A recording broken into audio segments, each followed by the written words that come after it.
Hey everybody, welcome to Obscurities and Miniatures. It is time for what would have been your weekly painting progress, but has mutated into our somewhat irregularly scheduled painting progress. I am now officially back at work. My spring break, which came way too early this year, is officially over. It's not really, I guess it's been spring. It's still kind of wintry everywhere else, but nevertheless, despite having time off from school and work and life, I still managed to get a couple things done at least. And I'm not super pleased with the results. And that's mostly due to my constant abuse of my paintbrushes. They just don't want to work the way I would like them to. Maybe that's a me thing. Maybe you guys can relate out there too. But nevertheless, we still got some stuff done. First off is this Dwarf hermit with no clothing from Mom Miniatures out in Spain. And so interesting things seem to have happened here. I did fill in with some ink, or I should say some shade wash stuff on the rings of that tree stump he's standing on, and you can't even see them. I mean, even up close, it's like just gone. I don't know if it was just too, I don't know, wet in the air when I sprayed this stuff with the sealer or what, but I mean, it came out, and I can always go back over it. But that seems to be an issue I have lately, is just things that I use don't want to cooperate the way I would like them to. But we still keep plugging away. Besides our naked dwarf friend wearing nothing but leaves and mushrooms, I finished up another Dacian that had been sitting around for some time now. And his clothes have gone through multiple coats, and his arms don't actually match, believe it or not. I just painted him that way, and if I hadn't mentioned it, nobody would have said anything. I believe this hand was originally supposed to have a severed head being held up or something like that, and I didn't like it. And especially wanting to use stuff like this with students in a very rated G manner. I think severed heads don't send the best of messages, but we were going to use him as a chieftain. I probably should have done some kind of patterning on his clothes there, but I didn't. I also probably should have given him a shield somewhere, but that didn't happen either. We know he's in charge since he has 2 weapons instead of 1. It's kind of funny just how big and thick this dwarf is with that mushroom cap on top of his head. Alright, another random figure we've got here. This is a Earth Elemental Wizard, Geomancer, I believe would be the correct term, from the Dragon Trapper's Lodge, tucked away inside of this shell of an Earth Elemental. This is like from their Raging Elemental set. They had a bunch of Elemental-themed models pretty recently. So I decided, I kind of had an idea what I wanted to do with it, and I did. It came out alright. But trying to paint the person inside there was not the easiest. And again, the washes that I used just did not want to cooperate the way I would like them to.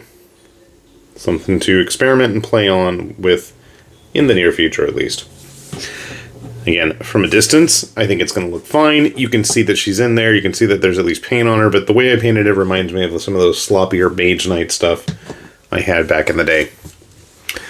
In addition to that, we've got the Traveler from Bestiarum Miniatures. And the Traveler from Bestiarum Miniatures.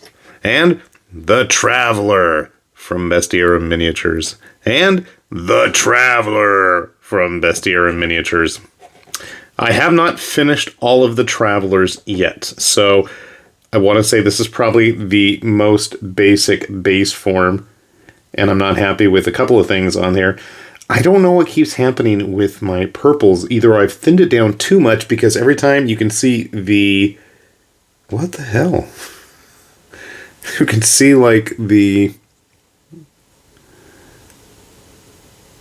What's it called?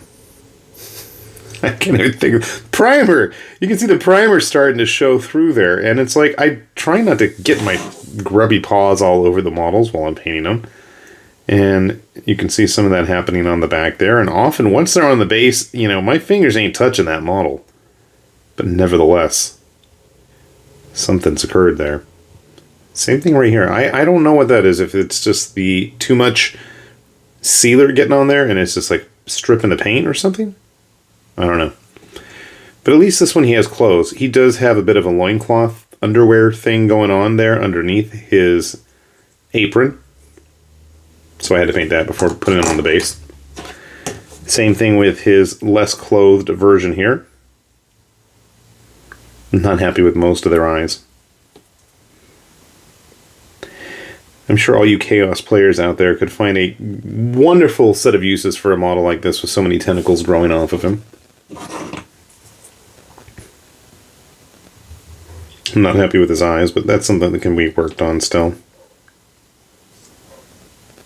I mean, it works for the most part, at least. The face reminds me of something, and I can't place what. It's just a fun, silly model. This is the one I figure people will really get some use out of. And again, I don't know what happened there.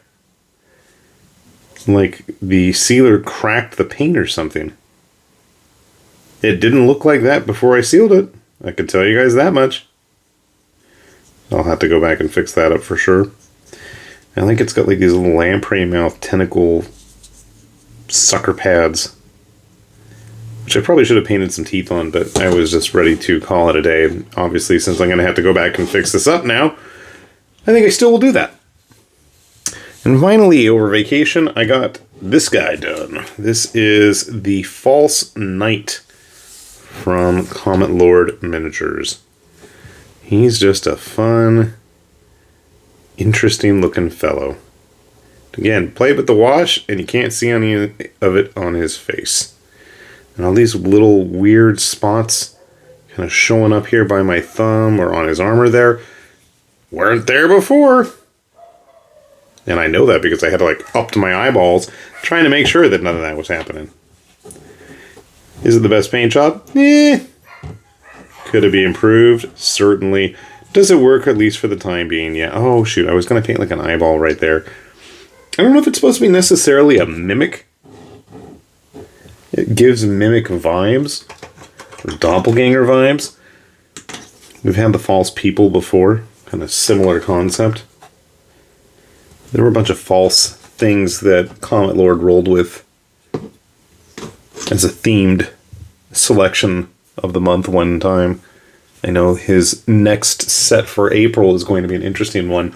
Lots of hands involved, so for you Kingdom Death fans, might be some fun, interesting things to play around with there. So yeah, that's what I managed to get done. I've started a bunch of things, as always, and have none of them finished, but that's a story for the, ages, I would imagine, for not just me, but many of us. And speaking of a story of the ages, I actually got something finished from my brother. Shock of shocks. You can see here, he does a heck of a lot nicer job about things than me.